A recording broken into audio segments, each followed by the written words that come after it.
ప్రపంచంలో ఎక్కడున్నా మీ గోత్రనామాలతో వేదమందిర్ నిర్వహించే ఆన్లైన్ పూజలు హోమాల ద్వారా దైవ అనుగ్రహాన్ని పొందండి. ప్రజల ఆరోగ్యంతో వ్యాపారం చేస్తున్న కల్తీ రాయిళ్లపై పోలీసులు ఉక్కుపాదం మోపుతున్నారు. ముఖ్యంగా మనం రోజువారీ జీవితంలో ఎంతో ఇష్టంగా తినే బేకరీ తిండ్లు, కేకులు ఎంతవరకు సురక్షితం? మనం తింటున్న ఆహారం అమృతమా లేక నెమ్మదిగా ప్రాణాలు తీసే విషమా అనే ప్రశ్నలను మళ్లీ తలెత్తేలా చేసింది ఒక సంచలనమైన ఘటన. హైదరాబాద్ నగరం ఫిర్యాదిగూడలోని ఒక ప్రముఖ బేకరీపై స్పెషల్ ఆపరేషన్స్ టీమ్ అంటే ఎస్ఓటీ పోలీసులు అక్కడ చేసినటువంటి ఆకస్మిక దాడి నగర వ్యాప్తంగా తీవ్ర కలకలం రేపుతోంది. ఇప్పుడు పూర్తి డీటెయిల్స్లోకి వెళ్తే ఫిర్యాదిగూడలోని గల్ఫ్ బేకరీ అని ఉంది. భారీ స్థాయిలో కల్తీ ఆహార పదార్థాలు తయారు చేస్తున్నారని, ప్రజల ప్రాణాలతో చెలగాటమాడుతున్నారని ఎస్ఓటీ ఉప్పల్ జోన్ బృందానికి పక్కా ఇన్ఫర్మేషన్ వచ్చిందండి.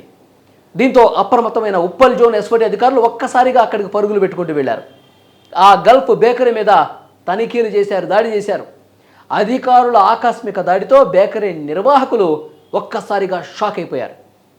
ఇక్కడ అధికారులు చూస్తున్న దృశ్యాలు ప్రతి ఒక్కరిని షాక్కు గురి చేశాయి.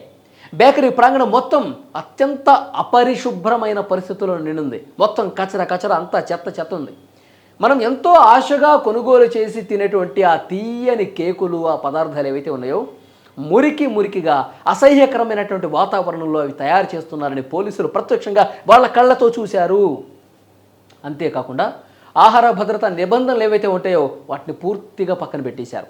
శరీరానికి తీవ్ర హాని కలిగించే ప్రమాదకరమైనటువంటి సింథటిక్ ఫుడ్ కలర్స్ను ఇష్టారాజ్యంగా ఇట్లా వేసేస్తున్నారు. కలర్స్ అన్నీ కూడా ఇవన్నీ చూసి నిజంగా ఇది తింటే ఎప్పుడో సంవత్సరం క్రితం పోయేవాడు, సంవత్సరం తర్వాత పోయేవాడు 3 రోజులకే ఫాట్మంటాడు.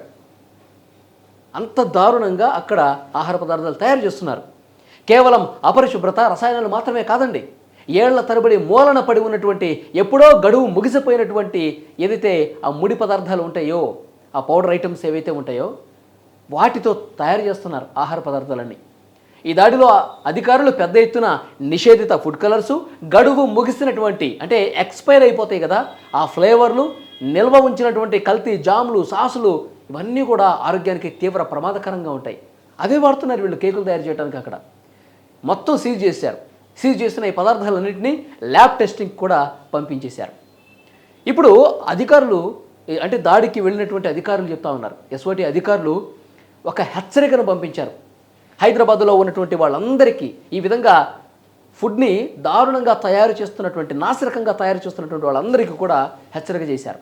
లాభార్జనే ధ్యేయంగా ప్రజల జీవితాలతో, ఆరోగ్యంతో చెలగటమడే ఏ ఒక్కరిని విడిచిపెట్టేది లేదు. నగరం మొత్తం కూడా జల్లెడ పడతాం, నగరం మొత్తం కూడా మేము తనిఖీలు చేసి మీ ఆట కట్టిస్తాం, మొత్తం మీరు ఇంకా వ్యాపారం చేసుకోకుండా తోలు తీస్తామని గట్టి వార్నింగ్ ఇచ్చారు. బేకరీలు, హోటళ్లు, ఇతర ఆహార తయారీ కేంద్రాల్లో నిబంధనలు ఉల్లంఘిస్తే చాలా తీవ్రంగా పరిణామాలు ఉంటాయి, కఠినమైన చర్యలు తీసుకుంటాం, జైల్లో వేసేస్తాం, ఇష్టారీతన చేస్తామని చెప్పి చాలా స్పష్టంగా హెచ్చరించారన్నమాట.